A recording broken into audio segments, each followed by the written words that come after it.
শুভ দীপাবলি বন্ধুরা। তো আজকে হচ্ছে দীপাবলি। তো এটা হচ্ছে আমার বাবার বাড়ি।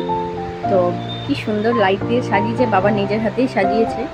আর এখানে নিতে এসেছি মাটির প্রদীপ, কারণ যে ভাড়া থাকে নিচে কাকুরা, তো তাদের বিজনেস আছে, তো তারা বলেছে যত খুশি মন তুমি প্রদীপ নিয়ে যেতে পারো, ঘর মানে পুরো ঘর যেন আলো হয়ে থাকে, তাই জন্য। তো আমি এসেছি এখন বাড়ি, তো নিয়ে যাব কটা হচ্ছে প্রদীপ, মাটির প্রদীপ, রাত্রিবেলায় চালাবো। কিছু কিছু প্রদীপ ভেঙে গেছে, তাই একটু খুঁজে খুঁজে নিয়ে যেতে হচ্ছে। তো চলো মাটির প্রদীপগুলো নিয়ে যাই, নিয়ে গিয়ে জলে ভিজিয়ে রাখবো, তাহলে তেলটা কম খাবে।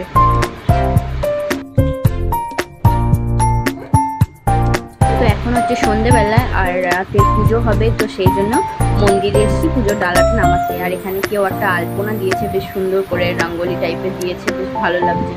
আর এই যে হচ্ছে আমাদের মন্দিরের মা কালী। মা কালীকে আজকে বেনারসি পরিয়ে সাজিয়েছে, খুব সুন্দর লাগছে। আর নতুন অঙ্গরাগও হয়েছে, তো ওই জন্য মা কালীকে দেখতে বেশ সুন্দর লাগছে। আর বেনারসি শাড়িটা করেও বেশ সুন্দর লাগছে। তো আমি এখানে একটু ধূপ দ্বীপ দেখিয়ে নিই, তারপরে যাবো হচ্ছে বন্ধু বান্ধবদের সাথে ঠাকুর দেখতে। আজকে যাওয়ার খুব ইচ্ছে ছিল নৈহাটির বড়মার কাছে, না ছাড়া দক্ষিণেশ্বর, এই দুটো হচ্ছে আমার খুবই প্রিয় জায়গা। তো আজকে নৈহাটি যাওয়ার প্রচণ্ডই মন ছিল, কিন্তু এখন নৈহাটিতে এতটাই ভিড় যে যেতে পারবো না, ওই জন্য আজকে আর গেলাম না। পরের বছর মা যদি টানাই উঠছি, অবশ্যই আমি নৈহাটির বড়মার কাছে পুজোয় যাবো। তো এখানে পুজোর জোগাড় হচ্ছে, আর এদিকে হচ্ছে ভোগের আয়োজন। এখানে খিচুড়ি হচ্ছে, আর এখানে তরকারি, আর এখানে চাটনি, আর পায়েস, আর 5 রকমের ভাজা ভোগ হবে মায়ের ভোগে। আর এখানে সব বন্ধু বান্ধবরা চলে এসছে, আমি লেট করে এসেছি, ওরা সবাই এসে দাঁড়িয়ে আছে। চলো এরপরে যাওয়া যাক। এই যে এটা হচ্ছে সিজনের একটা প্যান্ডেল, বেশ সুন্দর করেছে। আমি কালী পুজোয় কখনোই বেরোইনি প্যান্ডেল দেখতে, কিন্তু দুর্গাপুরে অনেক বড় বড় প্যান্ডেল হয় শুনেছি, একটা বিশাল বড় মা কালীও হয় কোথায়, কিন্তু আমি জীবনে ফার্স্ট টাইম কালী পুজোয় বন্ধু বান্ধবদের সাথে বেরোলাম। বেশ ভালো লাগছে, প্যান্ডেলটাও বেশ সুন্দর করেছে। আর এখানে আমরা সেলফি তুলতে ব্যস্ত। আর এখানের মন্দিরের এই প্যান্ডেলের মা কালীকেও বেশ সুন্দর সাজিয়েছে। আর এখানে ছোট মা কালী। এরপরে আমরা যাচ্ছি অন্য একটা প্যান্ডেলে। তো এখানে হয়েছে ভূতের থিম, বাচ্চাগুলোকে ভূতের ভয় দেখাচ্ছে, আর যে বাচ্চাগুলো বেশি ভয় পাচ্ছে তাকেই বেশি করে ভয় দেখাচ্ছে। আর আমাদের সাথে ছিল আমাদের একটা বান্ধবীর মেয়ে বিপাশা, তো ও ভয় পাচ্ছে বলে ওকে আরও বেশি করে ভয় দেখাচ্ছে।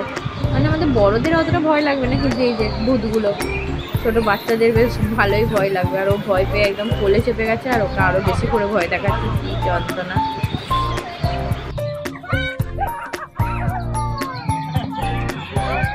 কালী পুজোর সময় একটু একটু ঠান্ডা ঠান্ডা পড়ে, কিন্তু এই বছর দেখছি ভালোই ঠান্ডা পড়েছে, পুরো কুয়াশা পড়ছে আশেপাশটায়।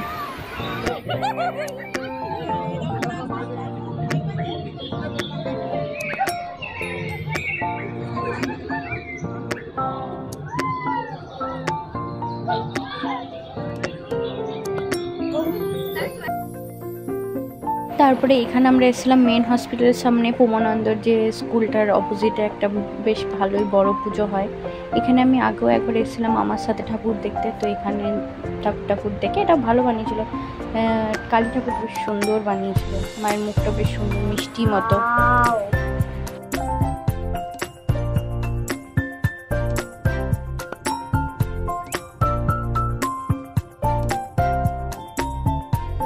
তারপর এখান থেকে আমরা গেছিলাম হচ্ছে দয়ানন্দতে। এখানে পুরনো হাভেলি বানিয়েছিল, পুরনো হাভেলিতে মঞ্জুলিকা এরকম কিছু একটা বানিয়েছিল, কিন্তু বেশ সুন্দর বানিয়েছিল। দেখে মনে হচ্ছিল যে কোনো পুরনো বাড়ির মধ্যে মা কালীর পুজো হচ্ছে।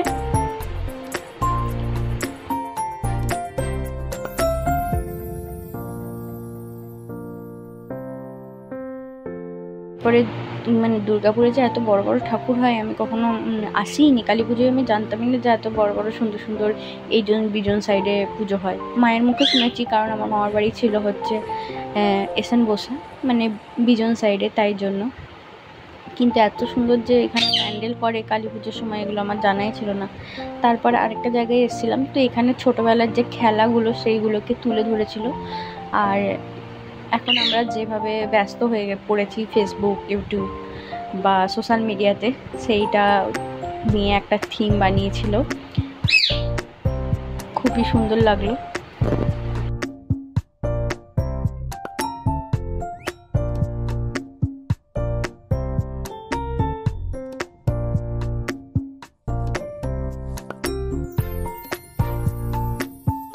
আর এখানে বানিয়েছিল হচ্ছে রামায়ণের পুরো চরিত্রটাকে এত সুন্দর করে এরা তুলে ধরেছে, মানে খুবই সুন্দর। এটা নিজের চোখে না দেখলে এটা বোঝাই যাবে না যে রামায়ণে মানে এত সুন্দর, মানে মূর্তি বানিয়ে সমস্ত কিছু সুন্দর করে লিখে বোঝানো হয়েছে। খুব সুন্দর এই প্যান্ডেলটা বানিয়েছে, আমার মন ছুঁয়ে গেল এটা।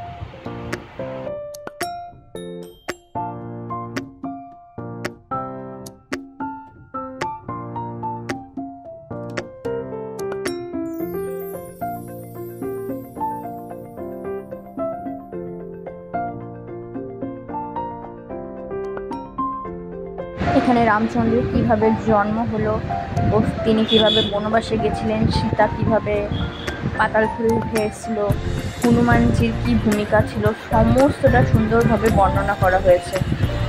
বনবাসে তাদের সাথে কী হয়েছিল, আবার সীতা অগ্নি পরীক্ষা দিয়েছিল, সেগুলো সমস্ত সুন্দরভাবে বর্ণনা, খুব সুন্দর এটা।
তারপরে আমরা গেছিলাম হচ্ছে আমরা কজন ক্লাবে। তো ওখানে বেশ সুন্দর রাজস্থানী থিমের ওপরে একটা প্যান্ডেল করেছিল, বেশ ভালোই লাগছিল। ভেতরটা রাজস্থানী পুঁথি দিয়ে সাজিয়েছিল। চলো তোমরাও আমাদের সাথে ঘোরো।